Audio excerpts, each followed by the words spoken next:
Hello दोस्तों, मेरे YouTube channel पर आपका स्वागत है। और आज हम पोएट्री सेक्शन में पहली पोएम माय मदर एट 66 का सेंट्रल आइडिया पढ़ेंगे।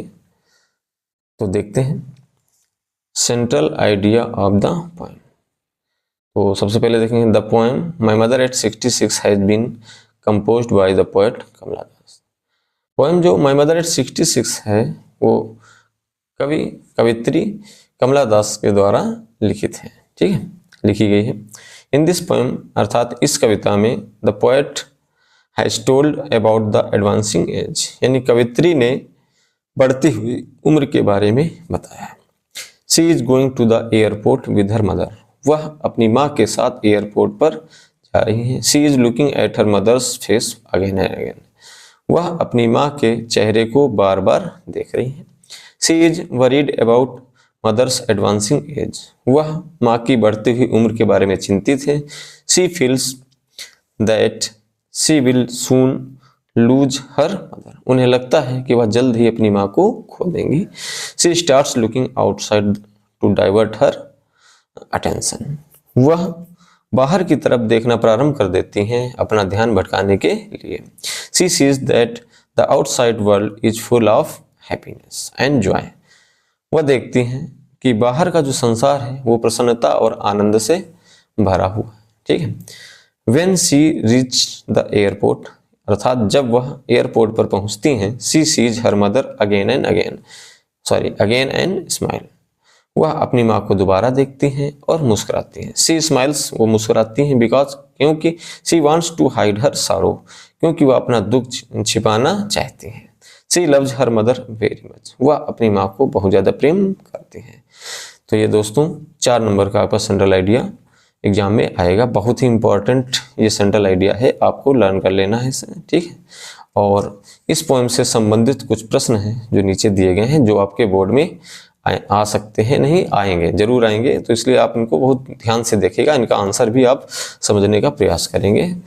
अर्थात देखिए, question based on the poem my mother at 66। चलिए देखते हैं।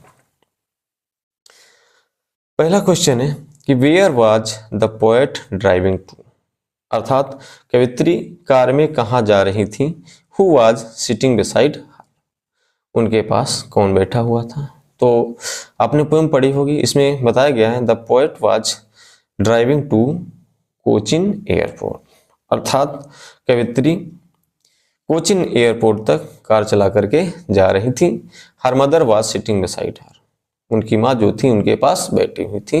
तो सिर्फ आपका इसमें आंसर है हर मदर, और इसमें है कोचिन एयरपोर्ट। ठीक है, आशा करते हैं आंसर समझा होगा आपने सही से। दूसरा देखते हैं question 2, what did the poet notice about her mother, अर्थात कवित्री ने अपनी माँ के बारे में क्या ध्यान दिया। तो क्या ध्यान दिया था, देखते हैं। पहले क्वेश्चन से आपका आधा निकल आता है। The poet noticed about her mother that के बाद आपका मेन आंसर है कि हर मदर वाज ग्रोइंग ओल्ड, उनकी माँ जो है वह बूढ़ी हो रही है। ठीक है, नेक्स्ट देखते हैं question number 3, why has the face of her mother been compare to a corpse, अर्थात उनकी माँ के चेहरे की तुलना एक शव से क्यों की गई है।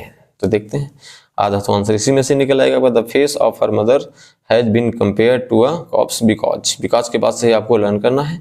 Her mother's face had lost its natural shine, कि उनके माँ का जो चेहरा है वह अपने प्राकृतिक चमक को खो चुका है। एंड कलर मान रंग को भी खो चुका है, ड्यू टू ओल्ड एज, अर्थात वृद्धावस्था के कारण। ठीक है, नेक्स्ट क्वेश्चन पढ़ते हैं।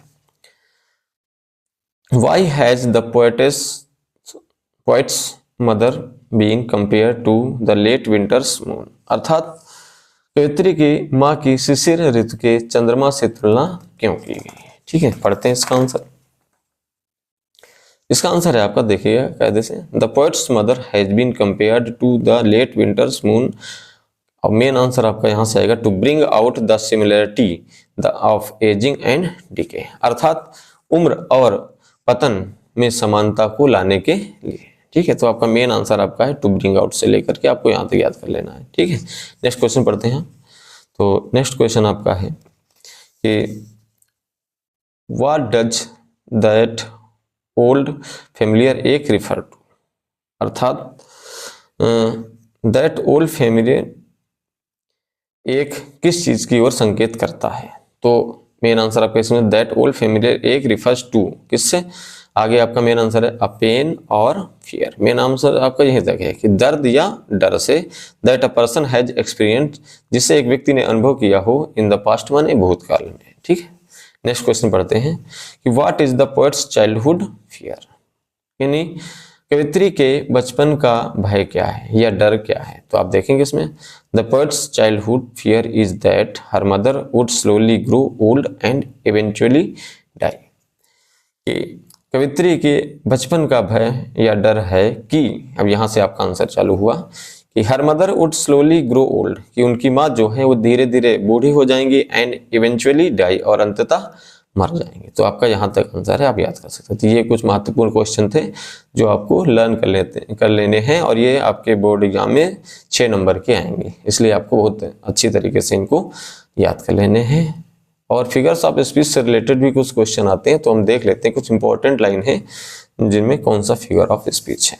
तो आप देखते हैं पहला है कि हर face as in like that of a corpse. इसमें आपने देखा लाइक लगा है, इसलिए इसमें आपका सिमिली पोएटिक डिवाइस होगी या फिगर्स ऑफ स्पीच आप कह सकते हैं। दूसरा देखते हैं एज ओल्ड एज, अर्थात इसमें एज वर्ड जो है 2 बार आया है, इसलिए यहाँ पे रेपिटेशन हो जाएगा, अर्थात दोहराव।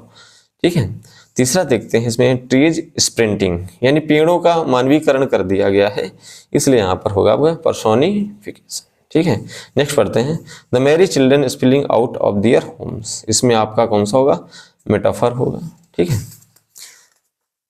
आगे देखते हैं जो आपके यहाँ पे लिखा है वैन, अर्थात वान एंड पेल, इसका अर्थ होता है पीला या उदास, और इसमें बोला जाता है टिटोलॉजी होता है, पुनरुक्ति होता है इसमें, अर्थात 2 शब्द यूज किए जाएंगे लेकिन उनका अर्थ जो होगा वो सेम ही होगा इसमें। ठीक है, नेक्स्ट पढ़ते हैं as a late winter's moon, इसमें भी आपने एज लगा है, इसलिए आपका यहाँ पे सिमिली हो जाएगा। और लास्ट देखते हैं आपका इसमें लगा है smile and smile and smile, यहाँ पे स्माइल वर्ड की पुनरावृत्ति बार बार हुई, इसलिए यहाँ पर रेपिटेशन लगेगा। आशा करते हैं आपको मेरा वीडियो पसंद आया होगा, so please like, subscribe and share also. Thank you very much.